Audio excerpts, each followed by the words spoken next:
last part isn't part of the original song, but why not throw in the ad lib right there? So, Fools from Van Halen off of their third album, Women and Children First. And chapter 3 starts off with some lyric lines from that. So, how you doing? My name's Elton. This is Elton's 15. Thanks for joining me for this episode. I'll be previewing, or actually giving a recap of each chapter of Alex Van Halen's book called Brothers, which he wrote about his brother Edward Van Halen. And chapter 3 starts off with the lyrics for Fools. So I thought I'd throw in some guitar work that was the beginning of Fools here. So chapter 3 begins with the lyric lines, "All my teachers gave up on me. No matter what I say, I disagreed." What they said, I disagreed. I'm trying to remember the lyrics particularly. And then when I need something to soothe my soul, I listen to too much rock and roll. So those lyrics kind of hint at what chapter 3 is going to sort of unfold into. And it does. It talks about some of the schooling issues that they had in terms of temperament and behavior. But anyways, the chapter 3 starts off with alcohol, which plays a predominant theme throughout the Van Halen legacy, for sure, affecting Dad and affecting both the sons, Alex and Edward. And Jan, he had a pretty rough go with the stuff, and I think on his deathbed he wanted Al and Ed to pledge that they would give up alcohol because it just lead to what he was suffering. He died early as a result of it.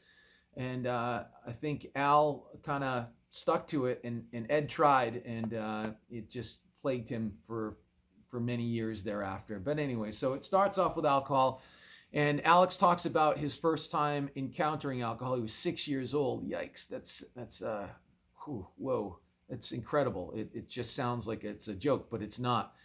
And he said instead of a pacifier, he got a drink. I think it was schnapps and a pipe. And Al tries to put it within the context of the culture, and that's everybody in Holland was drinking and smoking all the time, right? You go to church, you drink, you smoke. During dinner, you drink, you smoke. You go to festivities, drink and smoke. At home, you drink and smoke. Everybody just drinks and smoke. And, I'm wondering, since you try to put it within a cultural context, that is this within the extreme in the culture? Because with any culture, you've got those outliers, right? Those that really push the buttons and really take it to the far limits, and those that are way more conservative and sort of really hold back a lot on the behaviors and attitudes and activities. And so I wonder if what he's talking about is more average, or is it really pushing the envelope there? But yeah, being 6 years old, he remembers that alcohol, really sort of lifted his spirits. Everything was better with alcohol, and it just sort of followed him through his youth, for sure. There's a quote in there saying he remembers being with a girlfriend, and she said, "Do you like the drink alcohol better than me or something?" And Al said, I think the line was, I like you better, much better with alcohol, I think, which I guess was a joke of sorts. But kind of sad at times. But he goes on to recount Ed's first experience with alcohol. And I can recall from early interviews, and when I mean early interviews, interviews that Ed had given while he was alive, probably in his late 20s and early 30s, where he talks about his first encounters with cigarettes and drink. And he boiled it down to this one incident where he was being chased by a German Shepherd. Now, I'm not sure exactly what the relationship that German Shepherd was to the family. It may have been a cousin's dog or something. But the dog chased him, and Ed had run into the house. It had shut the door, but it was a door that's got a screen. And the dog came right through the screen and bit Ed right on the thigh. And he was, rightfully so, very shaken and upset. And so much so that his dad immediately gave him some alcohol to try to steal his nerves and a cigarette to try to calm him down. And then that was it. That was the introduction. And then that became a pattern for the rest of his life. And the argument can be made that it prematurely ended his life, having those really bad habits of alcohol and smoking. But anyways, that's where Ed's beginning was. Al speaks about another incident that Ed had with a dog, and it's actually kind of funny. He said that dogs. Yes, I got my Van Halen T-shirt on right here. Check it out. And in the back, oh, my hair gets in the way here. The Atomic Punk logo right there, pretty cool. Anyways, getting sidetracked here. Where was I? Oh yeah, the funny story with the dog. So Alex recalls being at a friend's house and hearing someone yelling almost like down the street, like screaming at the top of their head. And he realized it was Eddie that was screaming, and Ed was being chased by, of all things, a beagle. If you're familiar with beagles, they're the smaller dogs. And he just said that dogs just did not like Edward, and that story was actually pretty funny in the book.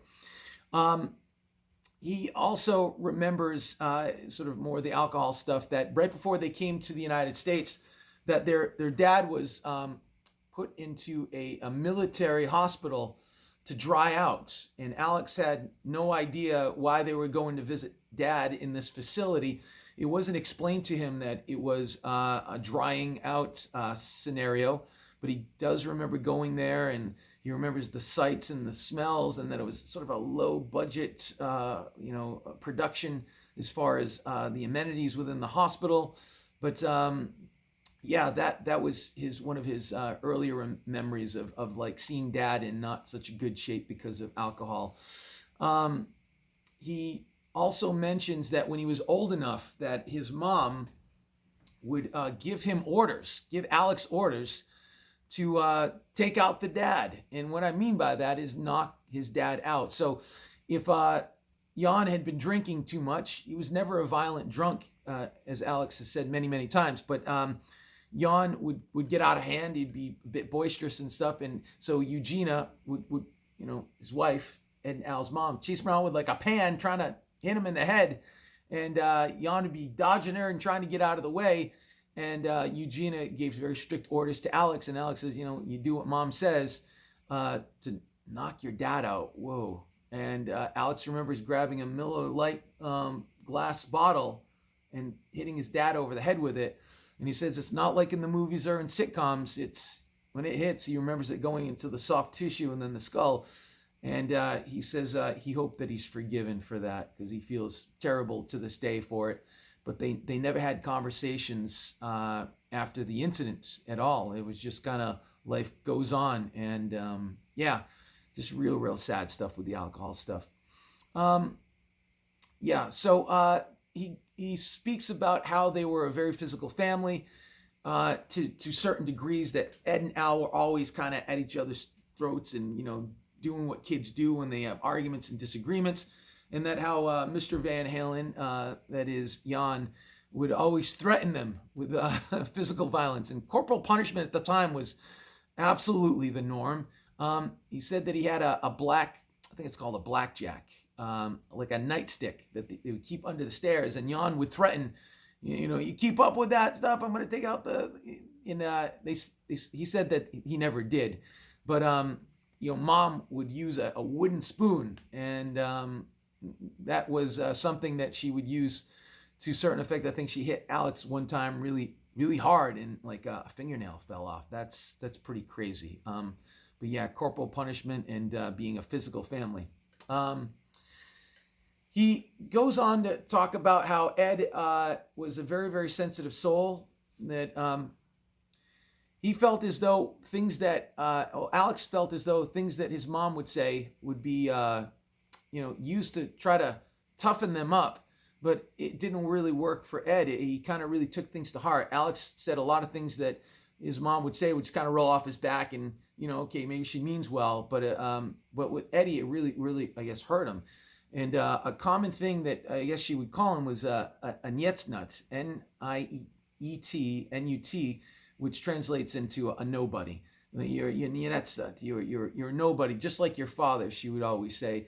And Ed's self-esteem would take some massive hits from that, and he always felt like he always had to prove himself. Where Alex would hear these type of things, and it would just, be used to sort of toughen him up, but it didn't work like that for Edward at all. And I do recall seeing some video interviews where Ed had actually shared that story, and Alex recounts it, and they do match up pretty much spot on for sure.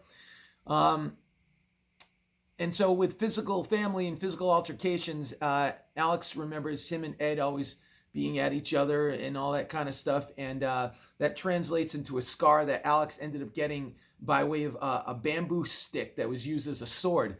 And the backstory on the bamboo stick was Ed had some coffee spilled on him and it scalded him. It must have been some really, really crazy hot coffee, giving him 2nd and 3rd degree burns, was rushed to the hospital by his parents and was wrapped in bandages. And they used bamboo sticks to be part of the procedure to, I guess, maybe keep the bandages directly off the skin that had bubbled over. I'm not quite sure what the technique was, but when Ed was feeling better, I guess he was taking some of them out, and then next thing you know, Alex has got a cut below his eye from those that 2nd and 3rd degree burn procedure of trying to help Ed heal and stuff. Alex also mentions that he always had to keep an eye on Ed, that as they matured and Ed started to get a reputation as an awesome guitar player, that other musicians were always trying to grab him. And Alex recounts a specific where Ed went to go rehearse with this band in a washing machine place, and they supposedly had a record deal, and Alex went just to kind of keep his eye on things, and it seems pretty thematic, at least starting in last chapter with that machine gun toy incident, that instead of in pieces, to have a whole is strength. And Alex realized that he and Ed stood way more of a chance sticking together, being a unit than being fractured. And so Alex really looked to make sure that there was a common bond of holding them together and not being pulled apart by these outside forces trying to indoctrinate into other bands or other situations. And speaking of the bands, Alex then mentions Cream, the band of Jack Bruce, bass vocals. Also, oh, hang on a second. I think my battery's going to die right here. Hang on. Got to try to plug it in. I saw that my battery is going low, and hopefully I can catch it in time here. Yes, I got it. I'm right at 5%. I don't edit these videos, so we're getting the full deal. Now that the cord is plugged into the phone, now the phone's going to go all wonky because of the weight of the cord. Let me try to straighten this out so it's not as weighted. Stay. All right. Pretty good. Oh yeah, so the band Cream. So you had Ginger Baker on drums, you have Eric Clapton on guitar, and that power trio there really set a massive standard in their minds. Ed really loved Eric Clapton's guitar playing in that format, and Al really loved Ginger Baker drums. And I don't think they ever got to see Cream, but they did get to see Derek and the Dominoes, which was Eric Clapton's band. Not directly after Cream. I think directly after Cream, a band called Blind Faith was created, and then I think the band thereafter may have been Derek and the Dominoes. I think that's the lineage there. But they went to go see Derek and the Dominoes. A friend of theirs won tickets off a radio station, 6 row, and that kid gave the tickets to Ed and Al, and they very happily took those tickets and went to the show. I think at the Los Angeles Forum, and they had the binoculars, even from the 6th row. They used binoculars, try to see what Eric Clapton's doing with his fingers, and saying that Ed was pretty much underwhelmed because I guess at that stage of Eric Clapton's career, guitar playing wise, he was really way more subdued and really wasn't playing with, I guess, the intensity and fire that he was sort of unleashing with the band Cream. But that cast the die in terms of what band they wanted to go after. It was very much the Cream band. But he goes on to say that they tried to meet Eric Clapton backstage, but Eric was already gone. But they got to meet the tambourine player. And they mentioned that the tambourine player was a really nice guy and that he had a flight case for his tambourine. And they just were over the moon about the fact that the tambourine player had like a flight case for his tambourine. They thought it was super funny, but as they matured as musicians later on, they realized that, if you're that in tune with an instrument, of course you want to take care of it. And something as a tambourine almost seemed inconsequential, I guess. But having that mindset of like, if you're into something, you're really into it, of course you want to protect it. And so they saw it later on much differently and not much of a laughing matter. And then the school part, right? So the chapter starts off with a a quote from Fools. And, Ed saying that he did not like following Alex in school because Alex at times was trouble. And so when another Van Halen was coming up, Ed in the class that a teacher had Alex would be like, oh no, another Van Halen. But, Alex had went on to say that, there were some difficulties in school. He found it kind of boring. He thought that the education here in the United States was not as rigorous as it was back in Holland. And they had tested him, and he tested at a pretty accelerated level. And so his mom tried to get him into like higher level classes, and Alex wasn't having any of it because there were no pretty girls in the higher level classes. And so he sort of self-sabotaged, and being rebellious in classes, I guess, was part of it. But Al went on to say that Ed had his own difficulties, that at either 15 or 16 years old, Ed was expelled from school. I guess he had a joint, and it scared the family that he was expelled. They thought, I guess, at one point that they would end up being deported from the country because of it. And a funny line is that Jan Van Halen was like, we'll just go to Scotland. I just found that so funny that, okay, well, if it didn't work here, well, let's try Scotland. But no, they weren't deported because of that. But anyways, Al talks about a pushing match that he had with one of the shop teachers, the second to last day of school.